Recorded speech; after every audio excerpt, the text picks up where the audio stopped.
Shalom, selamat pagi, damai sejahtera dan sukacita di dalam Tuhan Yesus melimpah dalam hidup kita semuanya. Bapak Ibu terkasih, pada pagi hari ini saya akan menyampaikan topik firman dengan judul dengan segenap hati. Bapak Ibu Saudara, kita semua percaya gitu ya bahwa sesungguhnya rancangan Tuhan itu semuanya indah luar biasa bagi setiap kita, tidak terkecuali.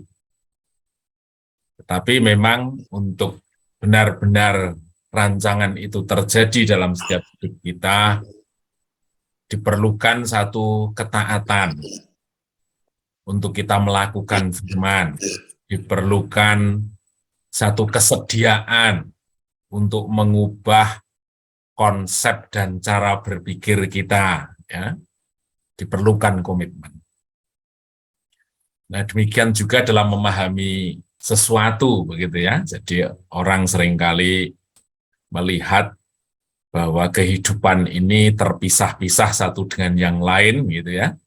Tidak berhubungan, pelayanan kita terpisah dari pekerjaan kita, keluarga kita terpisah dari situasi yang lain, begitu. Tapi Allah ingin memandang hidup kita itu menjadi satu kesatuan dan semuanya itu ada dalam rancangan Dia. Semuanya dihandle oleh Dia yang hadir dalam hidup kita.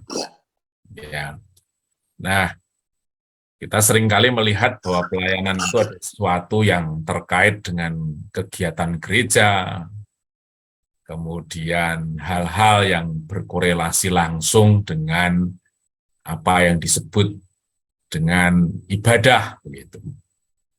Namun sesungguhnya Allah mau bahwa konsep kita ini diubah. Ya. Nah, kita melihat di Kolose 3 ayat 23, itu menurut saya sesuatu yang benar-benar harus mengubahkan paradigma kita. Gitu ya. Firman Tuhan berkata demikian, apapun juga yang kamu perbuat, perbuatlah dengan segenap hatimu, seperti untuk Tuhan dan bukan untuk manusia.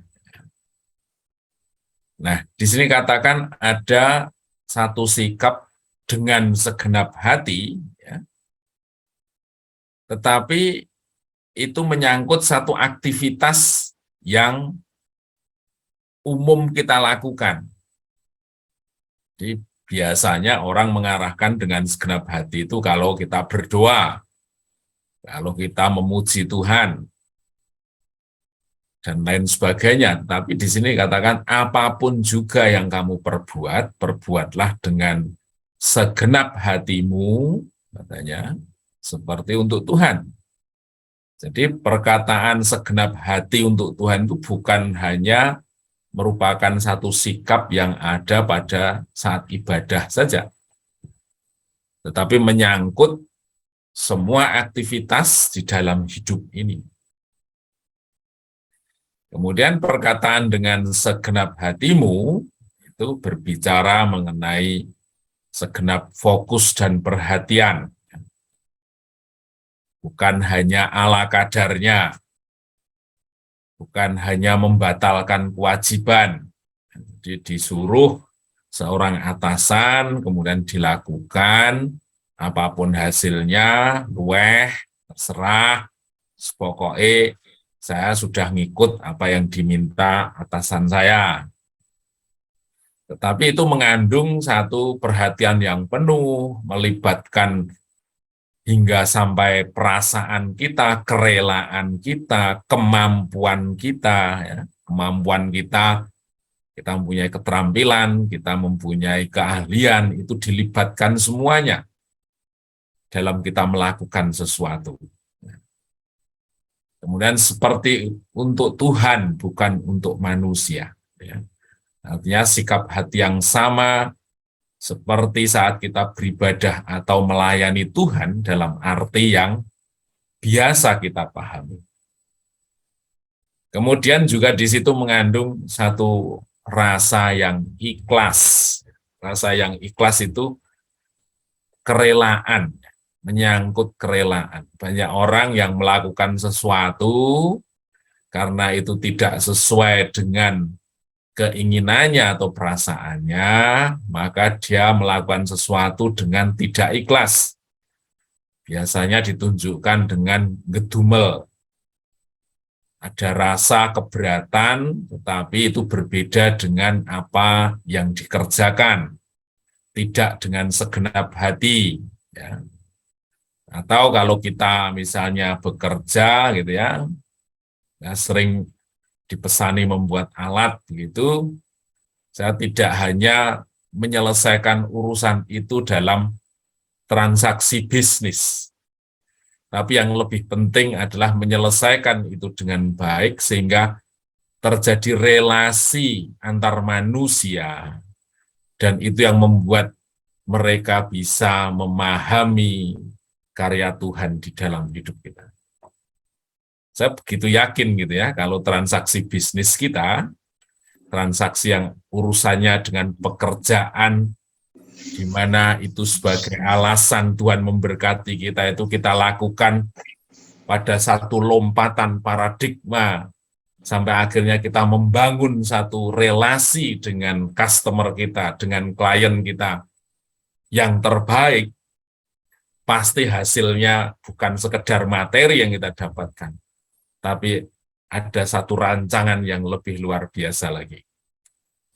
Sekalipun, saudara, seringkali kita berhadapan dengan orang-orang yang kita layani, klien kita itu prinsip hidupnya berbeda. Gitu ya. Ada orang yang kalau pesen minta cepat, tapi kalau bayar lamanya luar biasa. Ya. Janjinya susah dipenuhi. Tapi itu merupakan satu proses untuk menunjukkan rasa keikhlasan kita, karena tujuan kita melakukan sesuatu itu bukan hanya sekedar uang yang kita peroleh, bukan hanya sekedar berkat materi yang kita peroleh, yang kita gunakan dalam hidup ini, hidup keseharian kita. Tetapi ada satu sikap yang terbaik, merupakan ekspresi dari segenap hati sesuai dengan kemauan firman. Kemudian di situ baru rancangan Allah bisa tergenapi dalam kehidupan saudara dan saya. Ya. Tuhan akan menggunakan hal-hal yang kita lakukan itu untuk dia bertindak lebih jauh. Ya. Yaitu kita semakin dipercaya. Ya. Dengan kita semakin dipercaya, artinya relasinya adalah berkatnya semakin melimpah. Kerjaan kita memiliki prospek yang lebih jauh lagi. Ya.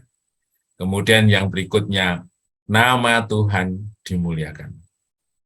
Hidup kita yang bisa dipercaya, omongan kita bisa dipegang, kesepakatan yang kita buat, kita tepati dengan baik. Kita memberikan hasil yang terbaik sehingga customer kita benar-benar merasa diuntungkan dari apa yang kita lakukan, karena dia sudah mengikat komitmen dengan kita lakukan dengan baik. Itulah Injil yang sejati.